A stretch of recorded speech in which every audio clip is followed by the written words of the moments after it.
నివారణ, రహదారి భద్రతలో భాగంగా మద్యం సేవించి వాహనాలు నడుపుతున్న వారిపై పోలీసులు చర్యలు చేపడుతున్నారు. వరంగల్ పోలీస్ కమిషనరేట్ పరిధిలో రోడ్డు ప్రమాదాల నియంత్రణ సహా క్రమశిక్షణతో కూడిన ట్రాఫిక్ ను కొనసాగించేందుకు పోలీసు అధికారులు పలు చర్యలు చేపడుతున్నారు.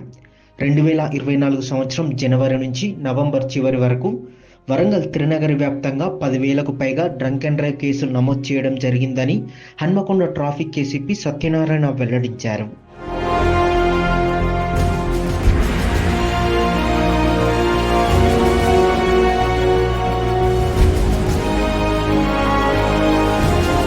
ఈ సంవత్సరం 2024 జనవరి నుంచి నవంబర్ నెల వరకు కూడా ఈ ట్రై సిటీ లిమిట్స్ లో అంటే 13-14 కిలోమీటర్స్ స్ట్రెచ్ ఉంటుంది ట్రై సిటీ మన కమిషనరేట్ లో ట్రాఫిక్ చూసే మనం దీంట్లో వచ్చేసి ఇప్పటివరకు మన డ్రంక్ అండ్ డ్రైవ్ స్పేస్ లో ఫోకస్ చేసి 10,669 కేసులు లాస్ట్ మంత్ అంటే 31 నవంబర్ వరకు మనం బుక్ చేయడం జరిగింది. వీళ్ళు అందాజా ఒక 800 కేసులు పెండింగ్ రిమైనింగ్ కేసు అన్ని కూడా మనం ట్రయల్ చేయడం జరిగింది. ఈ ట్రయల్ లో భాగంగా ఏంటంటే వీళ్ళు ఫస్ట్ టైం కనుక తాగి ఉంటే అదే కనుక 100 లోపు ఉంటే వాళ్ళకి మినిమం 1,000 రూపాయలు ఫైన్ ఇస్తూ మనకి కోర్టు వాళ్ళకి జడ్జ్మెంట్ పాస్ చేస్తుంది. అదే ఈ మధ్య రీసెంట్ గా కొత్త బిఎన్ఎస్ యాక్ట్ ప్రకారం ఏం చేస్తారంటే వీళ్ళకి సర్వీస్ ఓరియంటెడ్ సోషల్ సర్వీస్ కోసం వాడుతున్నారు. రీసెంట్ గా అంటే ఎక్కువ 300 మనకి కనుక ఈ 300 mg కనుక బ్లడ్ లో వచ్చిండే కనుక వాళ్ళకి మాత్రం కంపల్సరీ ఇంప్రిజన్మెంట్ ఇస్తారు 3 days 4 days అట్లా. మినిమం ఎవరైతే తాగి రోడ్డు మీద డ్రైవ్ చేస్తారో వాళ్ళకి అంటే ఆఫ్టర్ మనము ఆల్రెడీ పంపే ముందే వీళ్ళకి కౌన్సిలింగ్ చేస్తాం, పేరెంట్స్ కౌన్సిలింగ్ చేస్తాం.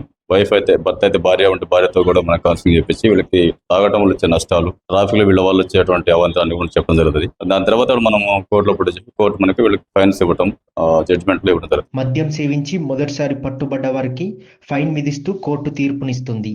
అదేవిధంగా రెండోసారి మద్యం సేవించి పట్టుబడ్డ వారికి జైలు శిక్ష విధించడం జరుగుతుంది. మూడోసారి పట్టుబడ్డ వారికి లైసెన్స్ 6 నెలల పాటు రద్దు చేయడం జరుగుతుందని చెప్పారు. మద్యం సేవించి వాహనాలు నడపడం ద్వారా కలిగే నష్టాల గురించి పలు అవగాహన కార్యక్రమాలు నిర్వహిస్తున్నామని తెలిపారు. ప్రతిరోజు త్రినగరి వ్యాప్తంగా 51 పాయింట్లలో డ్రంక్ అండ్ డ్రైవ్ తనిఖీలు చేపడుతున్నామని, గతంతో పోలిస్తే తాగి వాహనం నడిపే వారి సంఖ్య కాస్త తగ్గిందన్నారు.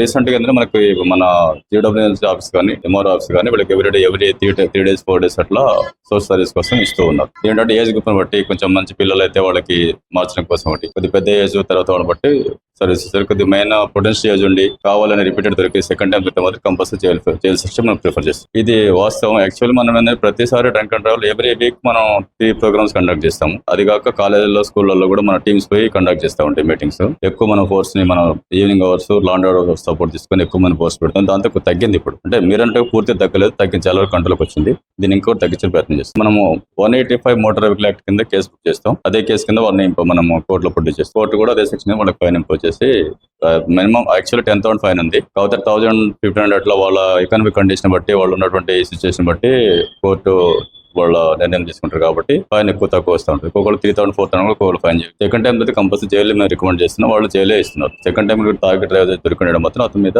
వాళ్ళని అడుగుతున్న కోర్టు కూడా యాక్సెప్ట్ చేసి ఇస్తున్నారు. ఇది మేము December 31st రోజు కూడా యాక్చువల్లీ మనం అన్ని ఏరియాలో కూడా సపరేట్ స్పెషల్ టీమ్స్ పెడతా ఉన్నాం. తాగి రోడ్ల మీద వచ్చి బండ్ల మీద తిరిగితే మాత్రం అది నడవతో ఆ 10 రోజుల్లో పోయినాయి. ఎందుకంటే మనం ఇప్పుడు 140-150 కెమెరాస్ ఓన్లీ రోడ్డు మీద మనం ఇన్స్టాల్ చేస్తున్నాం. ప్రతి కెమెరాలో ఇప్పుడు ఈ పోలీస్ దొరకపోయినా కెమెరాలో బండి స్పీడ్ దాని యొక్క మూవ్మెంట్ బట్టి కూడా అతను తాగిని చెప్పగలుగుతాం.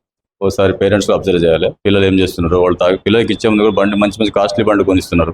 వాళ్ళు ఫీడ్స్ చేస్తా ఉన్నారని చెప్పేసి ఇన్ఫర్మేషన్ పట్టుకున్నప్పుడు వచ్చి తల్లిని మనం కౌన్సిలింగ్ చేస్తుంటే వాళ్ళు బాధపడతారు. తల్లి అంటారు, అయ్యో సార్ ఇట్లా అయింది, పొరపాటు జరిగింది సార్, కొద్దిగా క్షమించండి, పిల్లలు చదువుకున్నారని చెప్పేసి రిక్వెస్ట్ చేస్తూ ఉన్నారు. అదే మనం అంటే దీన్ని పెద్ద ఎత్తున తల్లిదండ్రులకు తెలియని చెప్పేసి కాలేజ్ యాజమాన్యాలకు తెలియజేస్తున్నాం. ప్రిన్సిపాల్స్ కూడా చెప్పడం జరుగుతుంది.